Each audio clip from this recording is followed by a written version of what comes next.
বহুত জল্পনা কল্পনার পরে নকল হবে না বলে শুরু হয়ে গেছে এসএসসি পরীক্ষা। ছেলে মেয়েরা পরীক্ষার প্রশ্ন হচ্ছে ইন্টারভিউ প্রশ্ন নিয়ে পড়ালেখা করছে বেশি।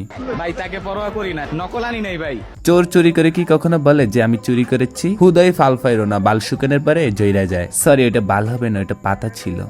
কখনো নকল করি নাই আর এবার করার মনে করতেছি না।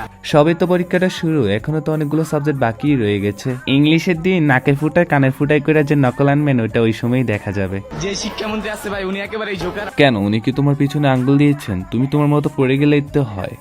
সাইলেন্ট এক্সপ্লের একটা কথা বলছে না, শুধু শুধু এইগুলো করে আমাদেরকে ভয় দেখা দেবো না, আমরা এক আল্লাহ ছাড়া কাউকে ভয় পাই না। ওই যে কে বলেছে, ওইটা শুদ্ধ মুখস্থ করে চলে এসেছে। আমি শুরুতেই বলেছি যে ওরা পরীক্ষার প্রশ্ন হচ্ছে ইন্টারভিউর প্রশ্ন ভালো করে পড়ে এসেছে।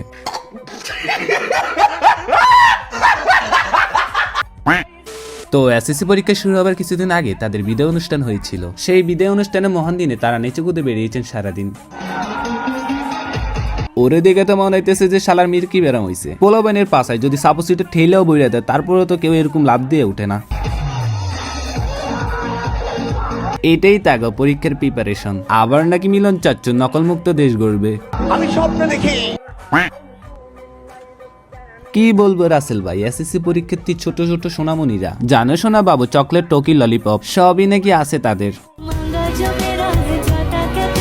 আচ্ছা, এখান দিয়ে কি লিখেছে একটু পড়ি। Miss you baby. ভাই সাথে কান্নার ইমোজি দেখে আমার কান্না চলে আসতেছে। তাদের আর দেখা হবে না। তাদের চুমাচুমি ভালোবাসাটা শুধু স্কুল লাইফের জন্যই ছিল, পরবর্তীতে তো আর এইভাবে চুমাচুমি করতে পারো না সরাসরি। এইটার জন্য আসলে আমি অনেক দুঃখ পাচ্ছি, আমার চোখ দিয়ে কান্না চলে আসতেছে। দেখি তো নিচে কি লিখেছে। শালার কুত্তেড়ে বিলেডে রোজ ডে ভালোবাসার দিবস শুক্রবার শনিবারের সাথে এখন কি নাকি র্যাক ডে।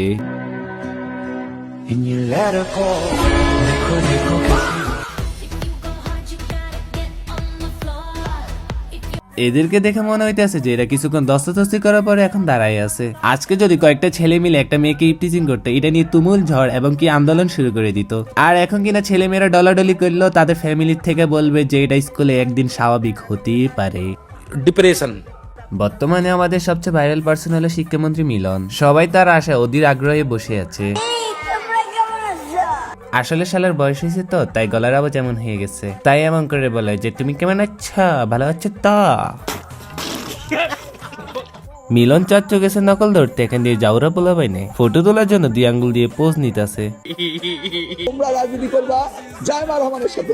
তোরে শিক্ষামন্ত্রী বানাইছে কেডা? শালাই বাচ্চাদেরকে শিখাবো কিভাবে উচ্চশিক্ষায় শিক্ষিত হওয়া যায়, তা না করে সে শিখাইতেছে জাইমা রহমানের সাথে কিভাবে রাজনীতি করবে। শালার সব গন্ডমূর্খ কি বাংলাদেশেই জন্মায়? তাই না? এই চোদনামি করে ফেলেছি হালা গদ্দপ কোথাকার। শিক্ষামন্ত্রী নকল করার যে ব্যাপারটা বলছে ওইটা আসলে আমাদের জন্য বলেনি। কেন, তুই কি আবার এলিয়েনের গ্রহ থেকে এসে পরীক্ষা দিতেছস? তোকে তো দেখে এলিয়েনের বাচ্চার মতো লাগে। এটা গ্রাম সাইডের মানুষদের জন্য বলছে। হরে মূর্খ, শহরের সবচেয়ে মেধাবী স্টুডেন্ট গুলা গ্রাম থেকে এসে এডমিশন নেয়, আর বস্তি কয় কিনা গ্রামের মানুষের নাকি নকল বেশি করে। টোকাই। আর ঢাকা শহরে তো নকল হয় না তেমন। তুমি তো অভিজ্ঞ মানুষ, তুমি তো জানবাই। আসলে মানুষরা বলে যে মেয়েদের বুদ্ধি হাঁটুর তলে থাকে, ভুলও বলে নাই। দেখাদেখি করার অপশন ছিল। কেন, তুমি না জ্ঞানী মানুষ, তুমি দেখে লিখবে কেন? ঠিক বলেছো। সব শিক্ষামন্ত্রী পাইছি, কিন্তু আমরা আমাদের দীপুমণিকে অনেক মিস করছি।